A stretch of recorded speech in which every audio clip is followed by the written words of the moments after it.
You have $100. Not borrowed, not your rent money, not something you owe anyone, just $100 sitting there, yours to do something with. And right now, the internet is screaming at you. Turn it into $10,000. This crypto is about to 10x. Get in before the rich do. Here's the real question nobody's asking.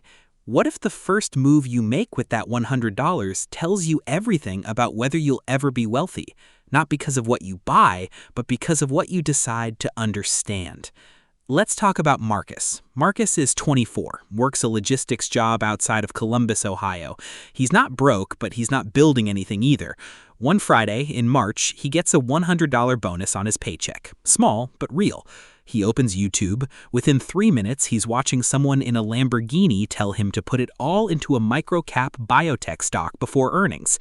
He does. By Monday morning, he's down 60%. The $100 becomes $38. But here's the part that actually matters. Marcus doesn't try again for 2 years. It wasn't the $62 that hurt him. It was the confidence. It was the story he told himself after. I'm just not good at this. That story cost him far more than $62 ever could. And Marcus isn't rare. A behavioral finance research organization called Dalbar found that in 2024, the average equity investor earned around 16.5%, while the S&P 500 returned over 25%. That near 9% gap isn't an intelligence gap, it's a behavior gap. It's Marcus's, plural, buying high on excitement and selling low on fear over and over again. Your first $100 is not an investment decision, it's a behavior test. Stop. Before you touch a single brokerage app, answer this one question honestly. If an unexpected bill showed up tomorrow, your car needs a repair, your dog gets sick, your laptop dies, would you need this $100 back immediately?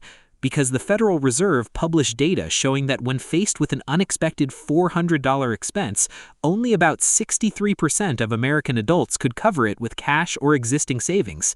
Read that again. Nearly 4 in 10 Americans cannot absorb a $400 emergency without going into debt or selling something. And 18% said the maximum emergency they could handle without stress was under $100. So if that's you right now, if this $100 is essentially your entire financial cushion, investing it into the market is not the smart play. It's the emotional play dressed up as ambition. Because what happens is this. The market dips 15%, and it will at some point, it always does, and now you're stressed about rent. You see the red numbers, and your brain does something automatic and ancient. It screams, sell. That's not a personal failure, that's loss aversion, one of the most documented psychological phenomena in behavioral economics. We feel losses roughly twice as intensely as we feel equivalent gains.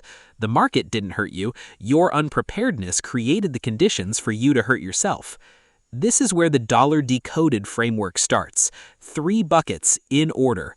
Bucket 1 is stability. Bucket 2 is the guaranteed return. Bucket 3 is actual wealth building. Most financial content skips straight to bucket 3, which is exactly why most people fail. Bucket 1 is your emergency buffer. If you have nothing saved and a $100 bill in your hand, the most powerful investment you can make right now is putting that money into a high-yield savings account. Not because it's exciting, it's the opposite of exciting, but because it buys you what wealthy people actually have that poor people often don't: options under pressure.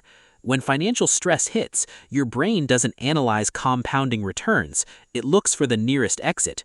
Even $300 to $500 in a buffer fundamentally changes how you make decisions. That's not a small thing. That's the foundation everything else stands on.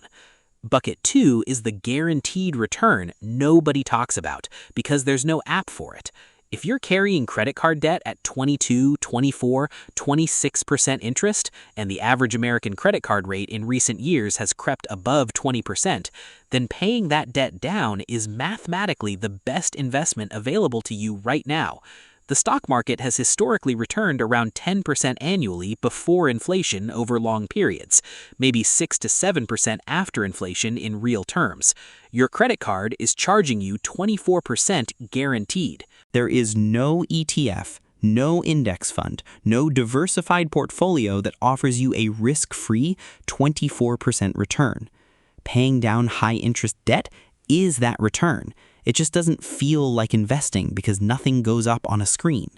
Now, you have a small buffer, you don't have high-interest debt bleeding you out, you can genuinely leave this $100 alone for years without needing it back. Now we invest. And here's where Decoded is going to be very direct with you.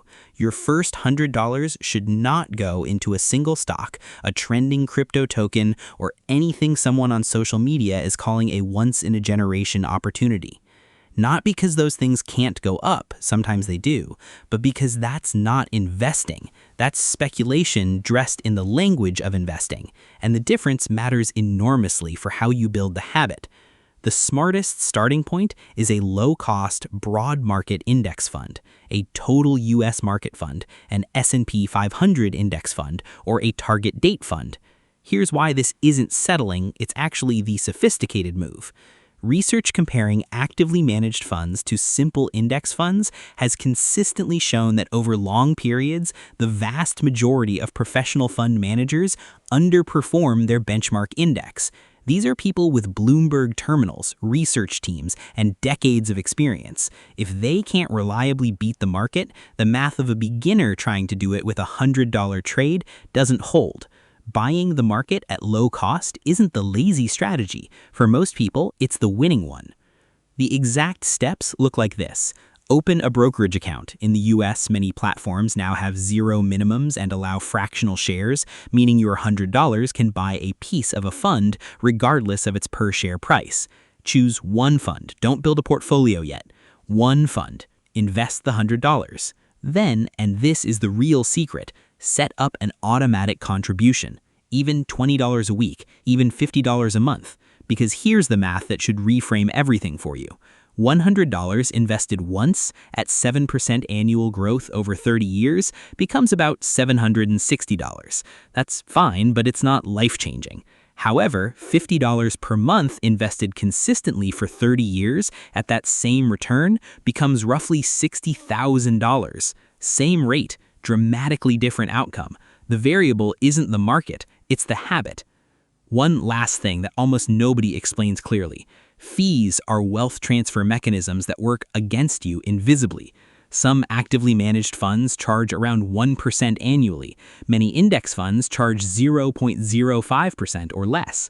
That difference looks like almost nothing, but compounded over 30 years, a low-fee fund can end up more than 30% larger than a high-fee equivalent. You earned that money. You took that risk.